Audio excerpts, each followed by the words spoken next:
a container. So these are, sometimes specific, but in most cases the machines are quite generic and they can be used for a variety of projects for other customers as well.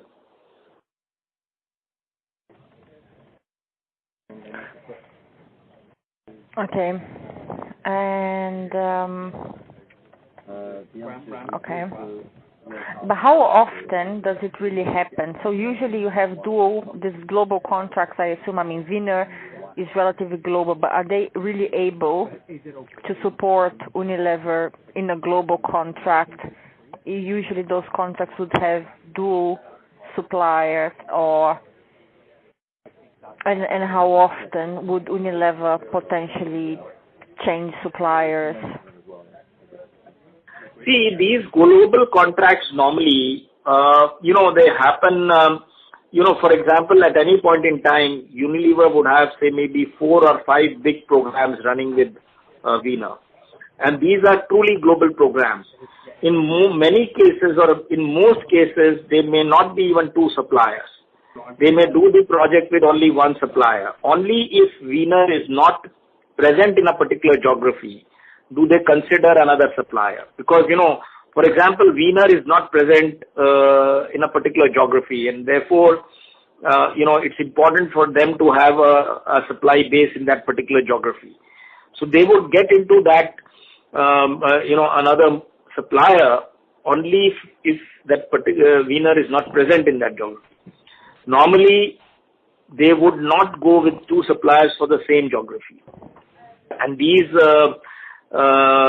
projects, as I said, at any point of time, Wiener would have about 5 or 6 programs, which are truly global programs running with Unilever.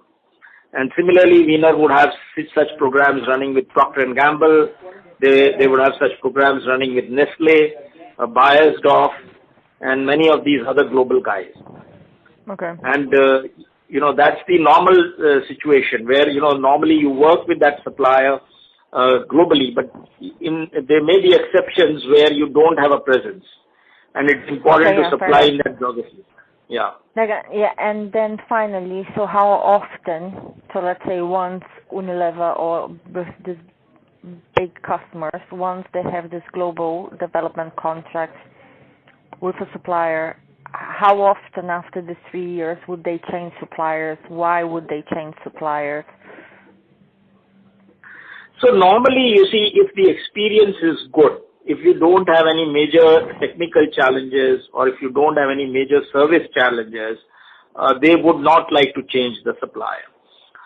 It's only if there has been a very bad experience in terms of supply security or in terms of major quality concerns or technical concerns, then they are forced to take that kind of decisions.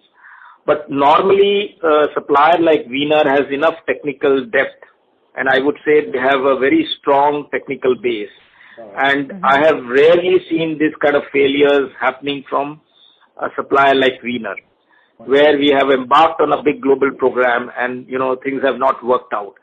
So normally these contracts are pretty stable, and normally even after the contracts, the sourcing arrangement continues. So it's not true that, let's say, someone comes with a slightly lower price and then that these companies would be willing to switch?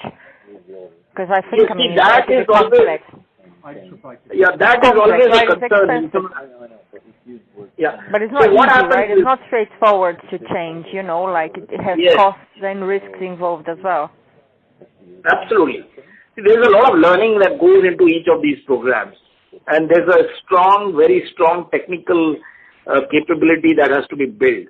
So it's not very easy because, you see, once you've made these kind of molds and you have a machine and the entire system which has been finalized around it, it's not very easy to switch suppliers.